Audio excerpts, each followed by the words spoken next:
Pret à manger. I call on you, voices of the afterlife. I wish to make a deal with you. Why have you called me here, human? To curse? To give? To learn? Allow me to cut to the chase. I know what awaits a man like me after death, but I do not want to exist in hell, a tortured soul. I want to secure myself amongst the highest demons.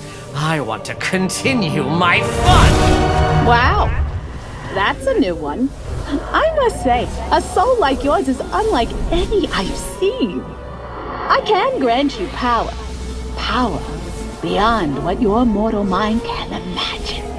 The most powerful sinner in hell, but you must do something for me. And until you complete this task, your soul will be mine. It's a deal. It's pretty funny that the next day you died in the most